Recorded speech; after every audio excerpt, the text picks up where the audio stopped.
Next point है नए राज्यों के निर्माण को हतोत्साहित करना। Creation of new states must be discouraged. अब सुनने में लगता है कि इसमें क्या समस्या है, नए राज्य क्यों नहीं बनने चाहिए। अगर हम उस वर्ष में जाएं जब भारत को स्वतंत्रता मिली थी, तो स्वतंत्रता के समय भारत के अंदर 16 राज्य थे और आज 29वां राज्य बनने जा रहे हैं। तो स्वतंत्रता के इतने वर्ष बीत जाने के बाद में भी ये किस प्रकार से नई मांगे उभर के आ रही है कि हमें नए राज्य चाहिए। तो ऐसा लगता है जैसे एक फैशन सा आ रहा है। अगर किसी को कोई बात ठीक नहीं लगती, अगर किसी राजनीतिक दल को लगता है कि यहाँ पर मैंने अगर इस क्षेत्र को अलग कर दिया तो यहाँ पे मेरी पॉलिटिक्स चलेगी, तो एक पॉलिटिक्स के नाम पर भी राज्यों को बांटा जा रहा है। अन्यथा 60 साल से ऊपर हो गए हैं और लोगों को अब पता चल रहा है कि वहाँ पर कल्चरल डिफरेंसेस हैं, वहाँ पे भाषा से संबंधित डिफरेंसेस हैं। 60 साल बाद बहुत विचित्र सी एक बात लगती है कि राज्य नए राज्य क्यों बन रहे हैं।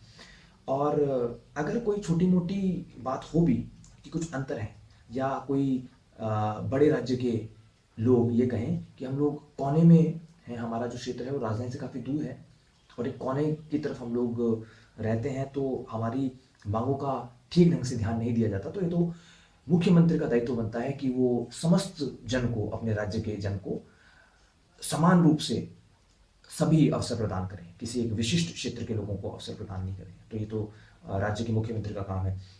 और दूसरा, जब कोई एक छोटा राज्य बन जाता है तो देखिए उसके अंदर जो आतंककारी संगठन है वो बहुसंख्यक हो जाते हैं।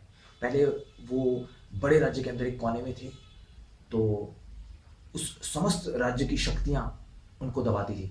अब आप छत्तीसगढ़ का उदाहरण ले सकते हैं, वहाँ पे किस प्रकार से माओवाद, नक्सलवाद फैल रहा है, वो डोमिनेट करते हैं।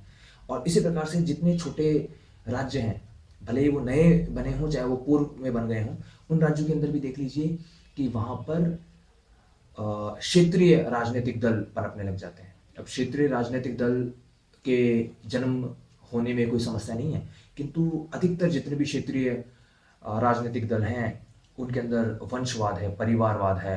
पहले पिता, फिर माता, फिर पुत्र, फिर पुत्रवधू, फिर पुत्र का पुत्र। तो देखिए ये पैटर्न जो है ये एक बहुत गलत पैटर्न है और एक गलत दिशा में हम लोग आगे बढ़ जाते हैं। तो कुल मिलाकर जो है नए राज्य नहीं बनने चाहिए। ऐसे तो किसी दिन कोई राज्य यह कह देगा कि हमारा जो कल्चर है हमारा, वो इस राष्ट्र से, इस कंट्री से ही मैच नहीं खाता जिसके अंदर हम आज हैं। तो हमें तो पड़ोसी राज्य या पड़ोसी कंट्री जो है उसके अंदर हमें सम्मिलित होना है, क्योंकि उनका कल्चर हमारा कल्चर सेम है। तो जनमत संग्रह करा लीजिए, हम तो उसके साथ मिलेंगे। ऐसी भी डिमांड्स आने लग सकती हैं। तो creation of new states must be discouraged.